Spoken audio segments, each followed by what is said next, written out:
Welcome to Easy Spoken English Lesson 18 by Free Learners Corner. As in கடைசி video, அதாவது பகுதி 3 வீடியோவில் நீங்கள் தங்கி இருக்கிறீர்கள். இப்போது எமது பார்ட் 1 பார்ட் 2 வீடியோவை சம்பந்தப்பட்ட பார்ட் 1 பார்ட் 2 வீடியோவை பார்க்காதவர்கள் அதையும் கற்றுவிட்டு இதையும் கற்றுக்கொள்ளுங்கள். இனி உங்களுக்கு ஆஸில் எந்த ஒரு குழப்பமும் வராது. அனைத்து சம்பந்தப்பட்ட ஃப்ரேசஸையும் நான் உங்களுக்கு கற்று தந்திருக்கிறேன். இங்கே as always, as before, as early as to, as for, as late as soon as possible மிக தெளிவாக தமிழ் விளக்கத்துடன் பார்ப்போம். முதலாவது as always. as always என்றால் எப்போதும் போல, எப்போதும் போல.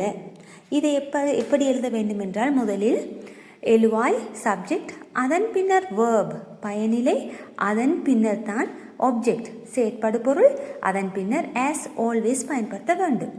இங்கே she supported, இங்கே she என்றால் எழுவாய், supported என்றால் பயனிலை. இங்கு பயனிலை இறந்த காலத்தில் வந்திருக்கிறது, ed சேர்ந்திருக்கிறது. support என்றால் நிகழ்காலம், ஆதரிக்கிறாள்.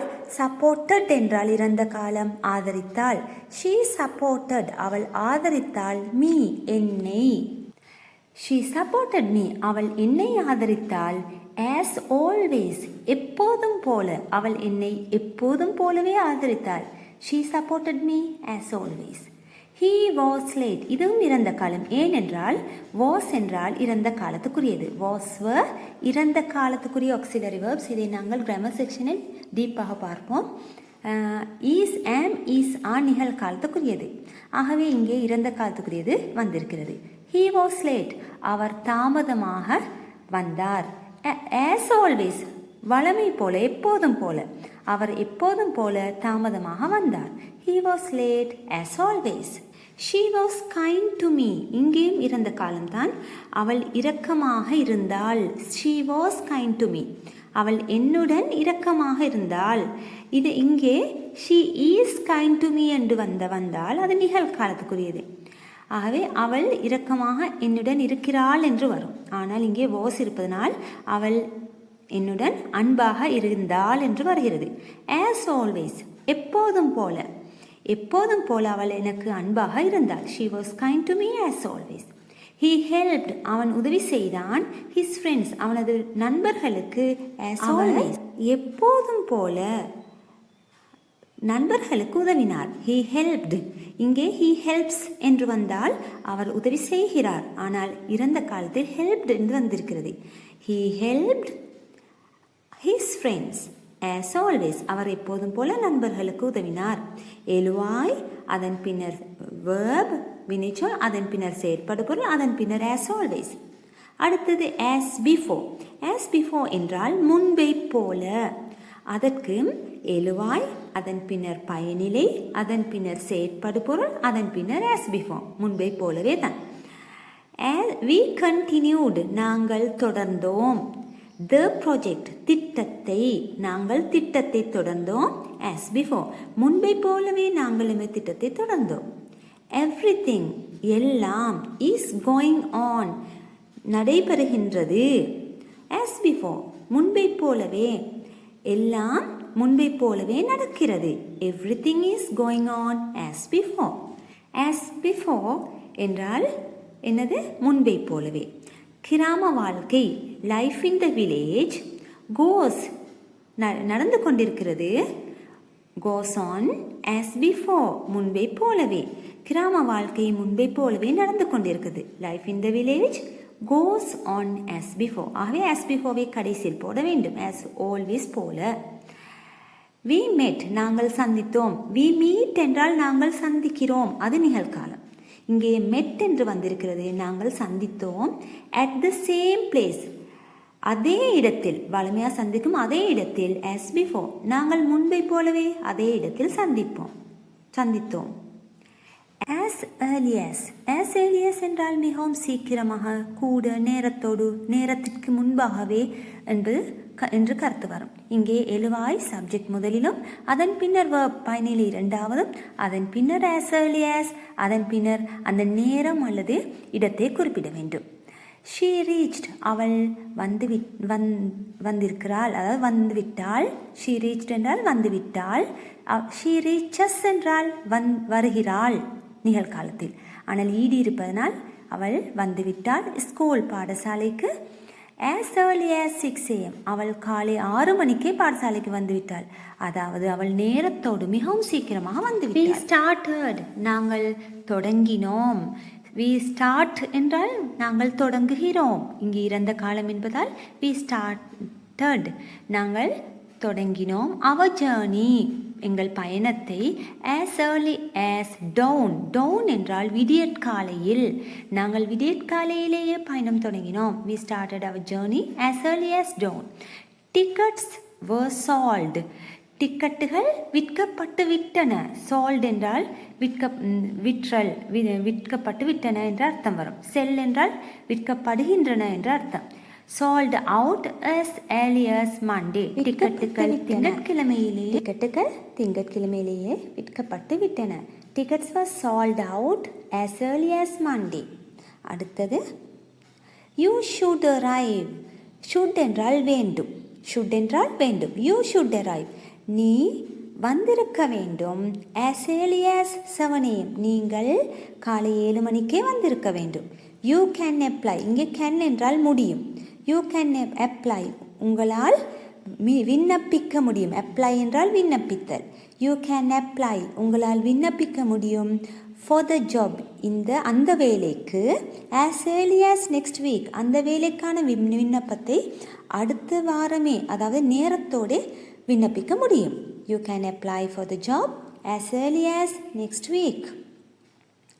flowers bloom பூக்கள் மலர்கின்றன. here இங்கே as early as January இங்கே பூக்கள் ஜனவரி மாதத்திலேயே மலர்கின்றன. அதாவது நாங்கள் எதிர்பார்க்கும் நேரத்தை விட சீக்கிரமாக பிப்ரவரி மார்ச் ஏப்ரல் என்று காலம் தாழ்த்தாமல் நேரத்தோடே மலர்கின்றன. as early as என்றால் மிகவும் சீக்கிரமாக, எதற்கும் முன்பே கூட, எதிர்பார்த்ததை விட சீக்கிரம் என்ற கருத்து வரும். அடுத்த முக்கியமானது as to என்றால் குறித்து, அது பற்றி என்று கருத்து வரும். இங்கே நாங்கள் முதலாவது எழுவாயாக தேயா என்றும் பயன்படுத்தலாம். he she it எது வேணென்றாலும் பயன்படுத்தலாம். அதற்கு பொருத்தமான is அல்லது was auxiliary verb-ஐ பயன்படுத்த வேண்டும் பயனிலையாக. அதன் பின்னர் எமது டவுட் எது அல்லது கன்ஃபியூஷன் அதாவது ஐடியா ஏதாவது ஒன்றை போட வேண்டும். அதன் பின்னர் as to அதன் பின்னர் க்ளோஸை மிகுதி வசனத்தை பயன்படுத்துவோம். there is no doubt as to his honesty அவரின் நேர்மை. honesty என்றால் நேர்மை. அவரின் நேர்மை குறித்து எந்த சந்தேகமும் இல்லை. there is no doubt as to his honesty. we are not sure நாங்கள் உறுதியாக இல்லை. as to எது குறித்து உறுதியாக இல்லை. whether he will come அவர் வருவாரா இல்லையா. whether என்றால் இரண்டு விடயத்தை குறிப்பிட வேண்டும். வருவாரா இல்லையா, அவர் வருவாரா இல்லையா என்பது குறித்து நாங்கள் உறுதியாக இல்லை. there is some doubt அங்கே சில சந்தேகம் உள்ளது. as to எது குறித்து சந்தேகம் உள்ளது. whether he will come அவர் வருவாரா இல்லையா என்பது குறித்து சற்று சந்தேகமாக உள்ளது. there is some doubt அங்கே சற்று சந்தேகம். some doubt என்றால் சற்று சந்தேகமாக இருக்கிறது. as to எது குறித்து, எதை பற்றி சந்தேகம். whether என்றால் அது ஈக்குதா இல்லையா அப்படி என்று குறிப்பிட வேண்டும். whether the exam will be postponed தேர்வு ஒத்திவைக்கப்படுமா இல்லையா என்று குறித்து சற்று சந்தேகமாக உள்ளது. there is some doubt as to whether the exam will be postponed.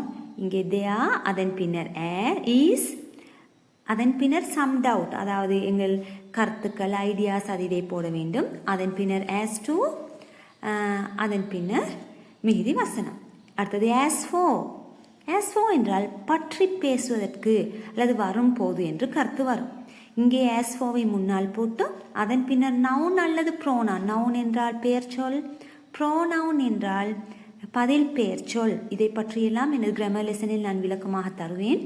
noun என்றால் பெயர் சொல், pronoun என்றால் பதில் பெயர் சொல். அதாவது ஒன்றை போட வேண்டும். அதன் பின்னர் மிகுதி வசனம். as for me என்னை பற்றி சொல்வதென்றால் I prefer tea எனக்கு தேநீர் பிடிக்கும். என்னை பற்றி சொன்னால் எனக்கு தேநீர் பிடிக்கும். as for me I prefer tea.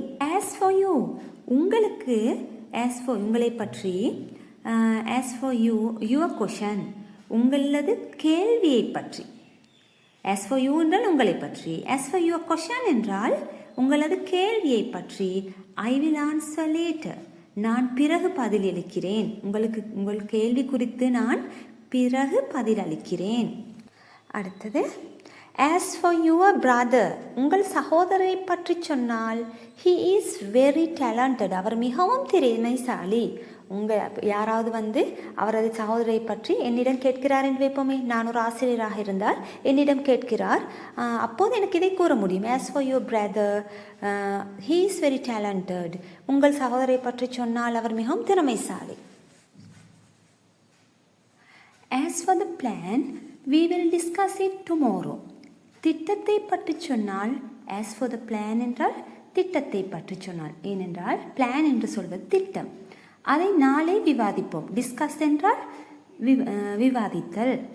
as for the plan, we will discuss it tomorrow. திட்டத்தை பற்றி சொன்னால் அதை நாளை விவாதிப்போம். அடுத்தது as for the food, உணவை குறித்து சொன்னால், உணவை பற்றி சொன்னால் it was really delicious, அது மிகவும் சுவையாக இருந்தது. as for the food, it was really delicious. உணவை குறித்து சொன்னால் அது மிகவும் சுவையாக இருந்தது. அடுத்த phrasal verb as late as. as late as, as late as என்றால் மிகவும் தாமதமாக, அதாவது நாங்கள் நினைக்கும் நேரத்தை விட தாமதமாக. அதை எவ்வாறு எழுத வேண்டும் என்றால், முதலில் எழுவாய் சப்ஜெக்ட், அதன் பின்னர் verb பயனிலை, அதன் பின்னர் as late as, அதன் பின்னர் நேரம் அல்லது இடத்தை குறிப்பிட வேண்டும். he arrived, அவர் வந்தார். as late as, ஆகவுமே தாமதமாக வந்தார். midnight, நள்ளிரவு வரை தாமதமாக வந்தார். he arrived as late as midnight. the train came, ரயில் வந்தது. as late as, தாமதமாக வந்தது. 11 PM, ரயில் இரவு 11 மணிக்கு கூட தாமதமாக வந்தது. the shop was open, கடை திறந்திருந்தது. as late as, எதுவரை தாமதமாக திறந்திருந்தது? 11:30 மணி வரை. கடை இரவு 11:30 வரை கூட திறந்திருந்தது. the shop was open as late as 11:30 PM. he submitted the form as late as the last day. அவர் கடைசி நாள் வரை தாமதமாக கூட படிவத்தை சமர்ப்பித்தார். he submitted the form as late as the last day. இங்கே submitted என்பது சமர்ப்பித்தல், form என்பது படிவம், விண்ணப்ப படிவத்தை, லாஸ்ட் டே என்பது கடைசி நாள். அடுத்தது the guest, விருந்தினர்.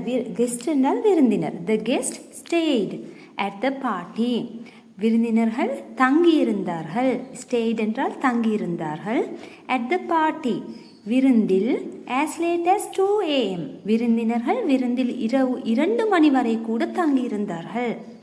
அந்த அளவு தாமதமாகும் வரை என்பதை குறிப்பிட நாங்கள் as late as பாவிப்போம். அடுத்தது as soon as possible. as soon as possible என்றால் முடிந்த வரை அல்லது விரைவாக, எவ்வளவு முடியுமோ அவ்வளவு விரைவாக. do something as soon as possible. இங்கே do என்பது ஏதாவது ஒரு வேலையை செய்வதை குறிக்கும். call me, கால் பண்ணுங்கள். back, திரும்ப கால் பண்ணுங்கள். as soon as possible, முடிந்தவரை சீக்கிரம் எனக்கு கால் பண்ணுங்கள். call me back as soon as possible, முடிந்தவரை சீக்கிரம் எனக்கு கால் பண்ணுங்கள். finish the work, வேலையை முடியுங்கள். as soon as possible, முடிந்தவரை சீக்கிரம் வேலையை முடியுங்கள். send me, அனுப்புங்கள், எனக்கு அனுப்புங்கள். the details, விவரங்களை. as soon as possible, முடிந்தவரை சீக்கிரம் விவரங்களை அனுப்புங்கள். இங்கே as soon as possible என்றால் எவ்வளவு முடியுமோ அவ்வளவு சீக்கிரம். இங்கே குறிப்பிடும் அனைத்து ஃப்ரேசஸையும் உங்களது சுய கருத்துக்களின்படி உங்களுக்கு புதிய வசனங்களை உருவாக்கவும் முடியும். கெட் மெடிக்கல் ஹெல்ப், மருத்துவ உதவி பெறுங்கள். கெட் என்றால் பெறுங்கள், மெடிக்கல் ஹெல்ப் என்றால் மருத்துவ உதவி. as soon as possible, முடிந்தவரை விரைவாக மருத்துவ உதவி பெறுங்கள். Get medical help as soon as possible. Please reply, please என்றால் தயவு செய்து, ரிப்ளை என்றால் பதிலளிக்கவும். டு மை இமெயில், எனது மின்னஞ்சலுக்கு பதிலளிக்கவும். as soon as possible, முடிந்தவரை சீக்கிரம் எனது மின்னஞ்சலுக்கு பதிலளிக்கவும். Please reply to my email. ஆகவே உங்களது ஸ்போக்கன் இங்கிலீஷ் மேம்பட வேண்டுமென்றால் உங்களுக்கான ஒரு டிப்ஸை சொல்லித் தருகிறேன். நீங்கள் அன்றாட வாழ்வில் பயன்படுத்தக்கூடிய சந்தர்ப்ப சூழ்நிலை உங்களுக்கு நன்றாக தெரியும். அவற்றை இந்த சம்பந்தப்பட்ட நான் குறிப்பிடப்பட்டிருக்கும் அனைத்து என 3 வீடியோக்களையும் பார்த்தால் உங்களுக்கு சம்பந்தப்பட்ட அனைத்து ஃப்ரேசஸும் உங்களுக்கு தெரிய வந்திருக்கும். பார்க்காதவர்கள் எமது ஏனைய வீடியோக்களையும் பார்த்து நன்றாக கற்றுக்கொள்ளுங்கள். ஆகவே இந்த ஃப்ரேசஸை பயன்படுத்தி உங்களது நீங்களாகவே வசனங்களை உருவாக்கி பழகுங்கள். அப்போது உங்களுக்கு மிகவும் ஆங்கிலம் விரைவாக கற்றுக்கொள்ள கூடியதாக இருக்கும். For more useful spoken English and grammar lessons, please subscribe our channel, like and share. In our next video, எமது அடுத்த வீடியோவில் ஆங்கிலத்தில் would have been எங்கே எப்படி யூஸ் பண்ணுறதுண்டு தமிழ் விளக்கத்துடன் உதாரணங்கள் மூலம் மிகவும் கிளியராக சொல்லித்தரப்படும். ஆகவே எம்மை சப்ஸ்கிரைப் செய்ய மறவாதீர்கள். சப்ஸ்கிரைப் செய்து லைக் அண்ட் ஷேர் பண்ணவும். இது எமது சப்ஸ்கிரைபர் ஒருவரால் கேட்கப்பட்ட வீடியோவாகும். தேங்க்யூ.